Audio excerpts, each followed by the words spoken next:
नमस्कार दोस्तों, स्वागत है आपका news of employment plus study channel में। दोस्तों, न्यू ऑफलाइन वैकेंसी आ चुकी हैं कैंटोनमेंट बोर्ड देवलाली में।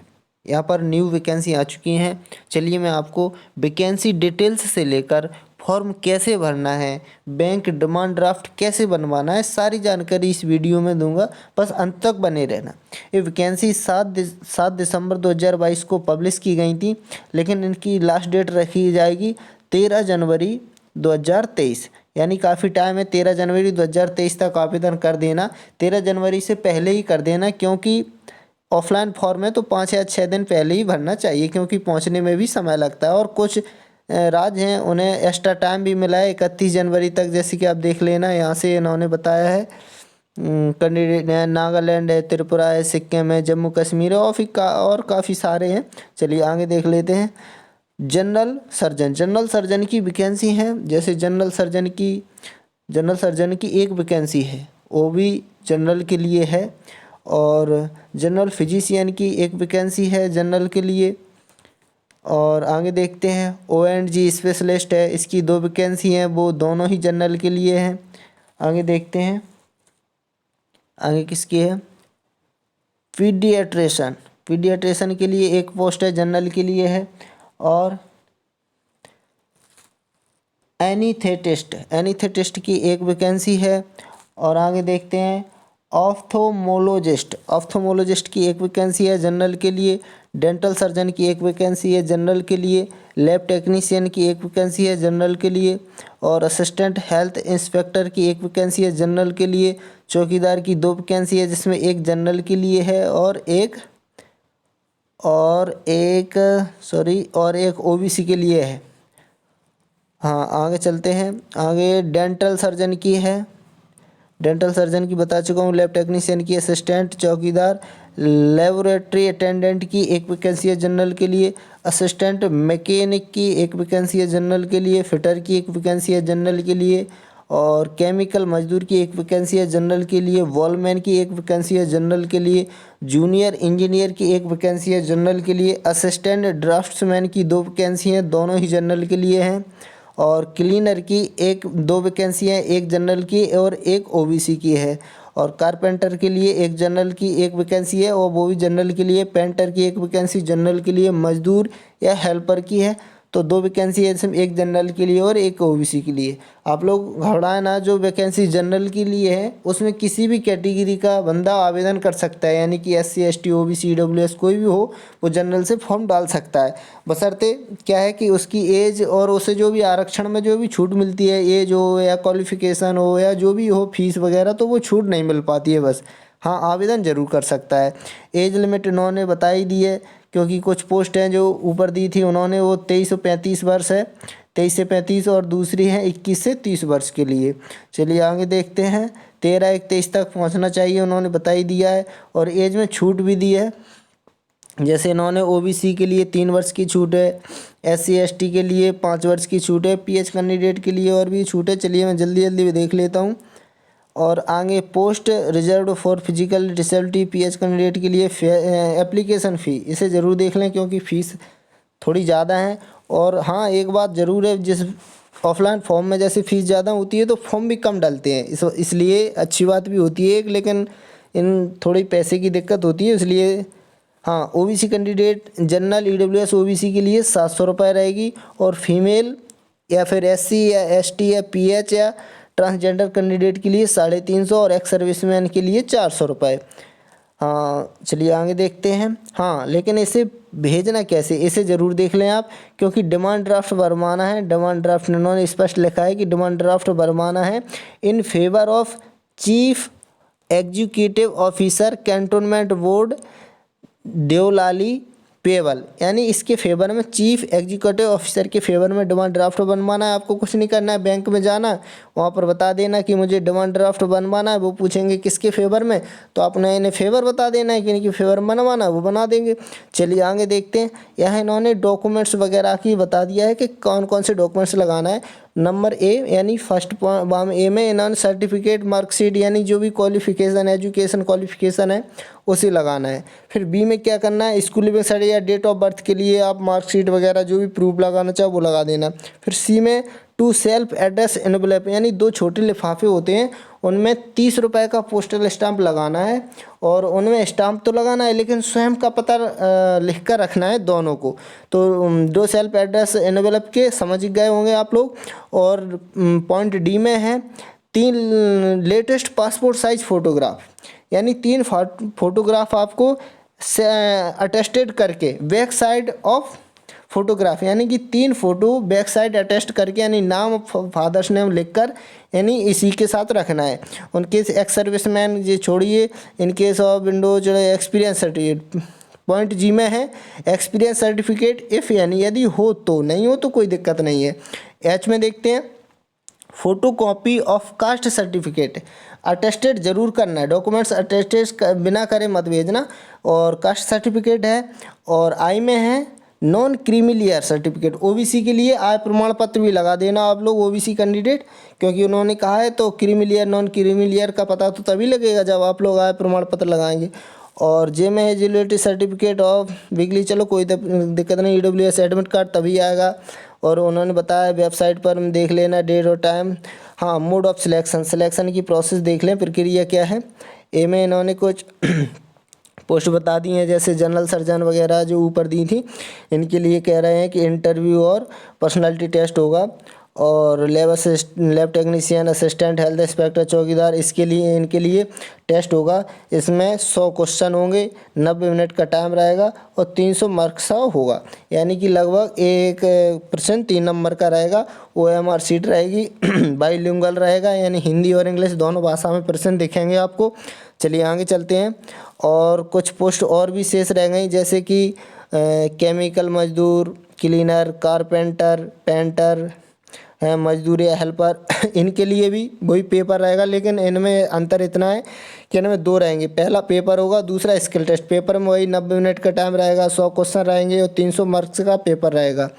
और स्किल टेस्ट भी रहेगा, स्किल टेस्ट में इनके क्लीनर के लिए रहेगा, इन्होंने बता ही दिया है। चलिए आगे चलते हैं। क्वालिफिकेशन, हाँ एक बात और याद रखना, 1/3 की नेगेटिव मार्क हैं, जो देखो बता रहा है 1 mark 1/3 will be detected as penalty के तौर पर यानी काटे जाएंगे। 1/3 की नेगेटिव मार्किंग रही। एलिजिबिलिटी क्राइटेरिया वही बता रहे हैं कि इंडियन हो, the candidate must be a citizen of India, Bharat का नागरिक होना चाहिए। और आप लोग इन्हें पढ़ लेना, यदि मैं सबको पढ़ के बताऊंगा तो वीडियो काफ़ी लंबा हो जाएगा। चलिए आगे चलते हैं। नेम ऑफ द पोस्ट और सिलेबस इन्होंने बता दिया, सिलेबस भी आप लोग देखते जाना। इन्होंने सिलेबस लिखा है, आप जिस भी पोस्ट के लिए आवेदन करना है उसी के सामने का सिलेबस देख लेना। क्वेश्चन तो सभी में सेम है, थोड़ा लेवल में अंतर रहेगा और सब्जेक्ट में भी कुछ अंतर है। चलिए आगे देखते हैं। ये इनका सिलेबस होगा, आप लोग वीडियो को रोक रोक कर देख लेना। जनरल इन्फॉर्मेशन है, इसमें कुछ विशेष नहीं है, आप लोग पढ़ जरूर लेना लेकिन टाइम निकल। और मैं PDF दे दूंगा, इसकी डिस्क्रिप्शन में लिंक दे दूंगा, तो आप टेलीग्राम से ज्वाइन कर लेना और वहाँ पर आपको PDF और इसका एप्लीकेशन फॉर्म ये सब कुछ आपको वहीं पर मिल जाएगा, घबराने की कोई बात। और इन्होंने लिंक भी दे दी है, तो आप इस यहाँ से जाकर भी डाउनलोड कर सकते हैं। यदि ना कर पाएँ तो कोई दिक्कत नहीं है, मैं डिस्क्रिप्शन में लिंक दे दूंगा टेलीग्राम की, वहाँ से आप लोग डाउनलोड कर लेना आसानी से। चलिए आगे देखते हैं। रिजेक्शन के कारण बता, हाउ टू अप्लाई कैसे करना है वो अभी मैं बताता हूँ आगे। फॉर्म को निकाल कर फॉर्म का PDF निकालता हूँ। चलिए अब मैं फॉर्म के पास ले चलता हूँ आपको। दोस्तों ये रहा अपना एप्लीकेशन फॉर्म, इसे आप अच्छे से भरना क्योंकि इसमें गलती मत करना, इसमें गलती करने से दिक्कत हो जाती है। चलिए सबसे पहले आपको यहाँ पर फ़ोटो लगाना है, दाईं साइड यहाँ पर आपको अपना फ़ोटो लगाना है यहाँ पर। और पोस्ट अप्लाइड, जिस भी पोस्ट के लिए आप आवेदन कर रहे हैं उसका नाम यहाँ पर लिखें। Category general, OBC, SC ST, आपकी जो भी कैटेगरी है वो लिखें। आगे हाँ आप अपना फिर नेम लिखें यहाँ पर, name, father's name, gender male या फीमेल जो भी है, नेशनलिटी यानी इंडियन लिखना है, रिलीजन हिंदू या जो भी आपका धर्म है उसे लिखना है, डेट ऑफ बर्थ यहाँ पर लिखना है, अटैच प्रूफ, ये प्रूफ भी लगाना, वो तो लगाओगे ही।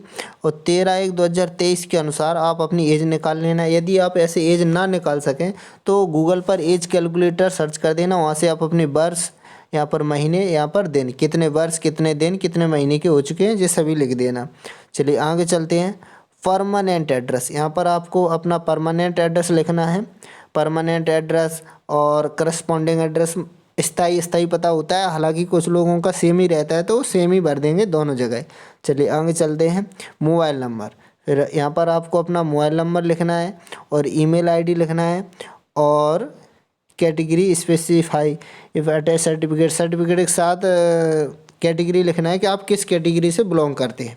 यहाँ पर लिखना है बिलोंग करते हो और ऊपर वहाँ पर लिखना है कि आप किस कैटेगरी से आवेदन करना चाहते हैं। यदि दोनों सेम है तो सेम ही भरना। चलिए आगे चलते हैं पेज नंबर 2 पे। एजुकेशन क्वालिफिकेशन, चलिए यहाँ पर आपको सबसे पहले उन्होंने बताया प्री मेट्रिकुलेशन, यानी कि 8th की या 9th की वो मार्कशीट लगा सकते हैं। यहाँ पर 10th की या 12th की, और बोर्ड आपका जैसे MP बोर्ड, UP बोर्ड, जो भी आपका बोर्ड है, क्लास सब्जेक्ट, क्लास है जो सब्जेक्ट हैं, स्ट्रीम, और परसेंटेज यहाँ पर लिख देना है। चलिए आगे चलते हैं। और ग्रेजुएशन वगैरह जहाँ तक आप जिस पोस्ट के लिए आवेदन करना चाहो उसी के हिसाब से क्वालिफिकेशन लगा देना। डिटेल्स ऑफ प्रीवियस एक्सपीरियंस, यदि सर एक्सपीरियंस सर्टिफिकेट हो तो लगा देना, यदि आपके वो एक्सपीरियंस नहीं हो। अदर डिटेल्स यहाँ पर लिखना है। अदर डिटेल्स में इफ़ यस गिव डिटेल्स, यदि हाँ तो फिर डिटेल्स देना है।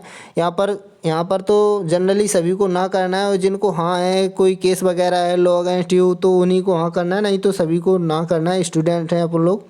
चलिए आगे चलते हैं। अटैच डॉक्यूमेंट डिटेल्स, यहाँ पर डॉक्यूमेंट्स डिटेल्स देना है। जैसे सबसे पहले सर्टिफिकेट, डेट ऑफ बर्थ मांग रहे हैं तो उसके लिए आपने क्या लगाया, 10th की मार्कशीट लगाई है या कुछ और लगाया है, तो उसके बारे में लिखते जाना है और सभी को सब जैसे मांगते जा रहा है सभी की बताते जाना है। जैसे 10th है, 12th है, सर्टिफिकेट ग्रेजुएशन की है, हाँ यहाँ से देख लेना है। जैसे ये कह रहा है पॉइंट नंबर 8 में to celebrate envelope with postage लगाए, हाँ बिल्कुल एस करना है। यहाँ पर टू लेटेस्ट कलर, हाँ बिल्कुल एस करना है। यहाँ पर ID जैसे आपने आधार कार्ड लगाए तो आधार कार्ड यहाँ पर लिख देना और इसका आधार कार्ड नंबर लिख देना यहाँ पर। चलिए आगे चलते हैं। पॉइंट नंबर 11 में एक्सपीरियंस है नहीं है तो अपन ना कर देंगे यहाँ पर। और demand draft details, DD details यहाँ पर अच्छे से भरना है। डिमांड ड्राफ्ट नंबर, अमाउंट कितना, आपने कितना पेमेंट किया है, इशू बैंक किस बैंक से आपने ये करवाया है पेमेंट, और डेट कितनी तारीख को हुआ, जिस सारी डिटेल्स अच्छे से भरना है। और यहाँ पर अपना नाम लिख देना, यहाँ पर अपना नाम लिख देना। और इसमें नाम मत लिखना, क्योंकि ये बोल रहे हैं कि जो दो पहले से सर्विस में एक्स सर्विसमैन के लिए उन्हीं के लिए। यहाँ पर आप डेट डाल देना जिस दिन आवेदन करें, और प्लेस जिस भी स्थान से, और यहाँ पर कैंडिडेट सिग्नेचर कर दें, name of the candidate signature, पहले सिग्नेचर करना है और नेम भी लिखना है साथ में, दोनों करना है। चलिए आगे देखते हैं। हाँ लगता है फॉर्म पूरा फिलअप हो गया है। अब मैं आपको बताता हूँ लिफाफे पर क्या लिखना है और कैसे लिखना है। इस तरह से आपको लिफाफा लेना है और इस पे आगे की तरफ एड्रेस लिखना है और पीछे की तरफ स्वयं का पता लिखना है। अब लेकिन एड्रेस में इसमें कन्फ्यूजन है, थोड़ा कन्फ्यूजन ये क्योंकि इन्होंने जो नोटिफिकेशन दिया है उसमें स्पष्ट नहीं लिखा है कि आपको किस एड्रेस पर भेजना है, लेकिन यही एड्रेस रहेगा। जैसे चीफ एग्जीक्यूटिव ऑफिसर इसलिए लिखा मैंने क्योंकि इन्होंने डिमांड ड्राफ्ट इन्हीं के फेवर में बनवाया है और ये इतना एड्रेस तो सेम है ही, इसलिए मैंने इसमें चीफ एग्जीक्यूटिव ऑफिसर जोड़ दिया है। लेकिन कुछ न्यूज़ एजेंसियां दूसरा बता रही हैं एड्रेस, उसे भी मैं लिखकर बता देता हूँ। कुछ न्यूज़ एजेंसियां इस तरह से बता रही हैं, जैसे कि ये मैंने लिखा है, आप यहाँ देख लेना ये वाला एड्रेस। अब आप लोग थोड़ा और निर्णय कर लेना अच्छे से कि किस एड्रेस पर आपको भेजना है। लेकिन जहाँ तक मुझे लग रहा है कुछ जो मैंने पहले बताया चीफ एग्जीक्यूटिव ऑफिसर, उसी पर आप लोग करना है। और इस पर करना चाहो तो इस पर भी कर देना, दिक्कत कुछ नहीं। यहाँ पर बस चीफ एग्जीक्यूटिव ऑफिसर हट गया और इन्होंने ताल डिस्ट्रिक्ट नासिक इसे जोड़ दिया है। और वो मैं बता ही चुका हूँ कि डॉक्यूमेंट्स को सेल्फ अटेस्टेड करके ही लगाना है और उसके बाद फॉर्म जमा कर देना। हाँ स्पीड पोस्ट कर देना है, स्पीड पोस्ट करके अच्छे से भेज देना, सबमिट कर देना। और वीडियो अच्छा लगा हो तो चैनल को लाइक करें, वीडियो को लाइक करें, चैनल को सब्सक्राइब करें। धन्यवाद। जिससे इससे क्या है थोड़ा और मेहनत करने में मन लगता है। थैंक यू भाई लोगों।